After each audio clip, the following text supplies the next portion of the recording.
Welcome to Claymation History. Today we bring the past to life entirely in clay. Shaka Zulu Rise and Claymation Story. Every single element you see in this production was physically created. Every figure, every building, every landscape, every prop was hand-sculpted from polymer clay, positioned under real lights, photographed frame by frame, and assembled into the stop-motion animation you are watching right now. There is no computer graphics. There is no digital manipulation of the physical reality.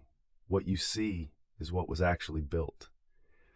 Let us walk through exactly how this production was made, because the process is as interesting as the finished result. Phase 1 is research. Before a single piece of clay is touched, we spend days studying the historical period. We examine archaeological records. We look at period artwork. We read primary source accounts of what people looked like, what they wore, what they built, and how they moved through their world. Accuracy is not optional. When we animate a historical figure, we want them to be wearing the right clothing, carrying the right tools, and inhabiting the right environment. Getting this right requires real scholarship. Phase 2 is design and planning. We create detailed reference sheets for every character building and scene element before any clay is touched. These sheets establish the proportions, the color palette, the level of detail, and the specific features that make each element identifiable. The more planning we do here, the smoother the sculpting and animation phases become. Phase 3 is sculpting.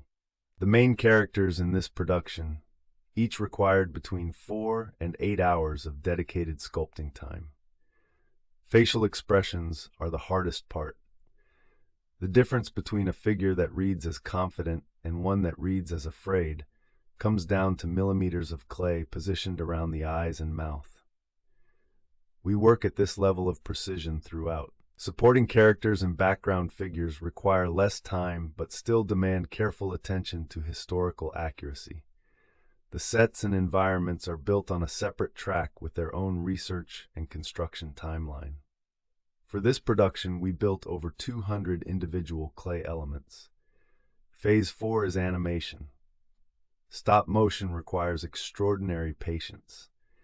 For every second of finished animation, we captured 12 individual photographs. Every photograph required repositioning every moving element in the frame by a tiny, precisely calculated amount.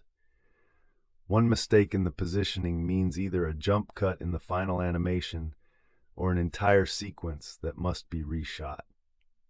A production of this length required over 3,000 individual frames. Phase 5 is post-production, where we add the narration, the sound effects, and the music that complete the cinematic experience. The history we are covering today is genuinely extraordinary. These events shaped civilizations and changed the course of human history. Most people have never been taught the real story.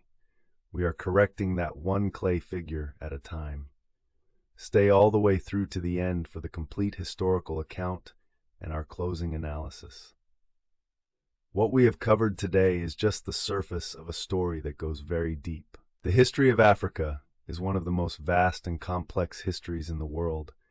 And every time you engage with it seriously, you come away with a richer understanding of who we are as a human species and how we got to here. If this video added to your understanding, share it with someone in your life who needs to hear it. The more people who know the real history, the stronger our collective foundation becomes. Make sure you subscribe to this channel so you never miss a new video.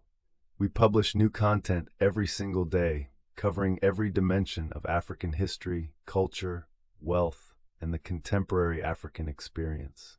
Follow us on all platforms at PanaAfric and visit panaafric.com for the full resource library.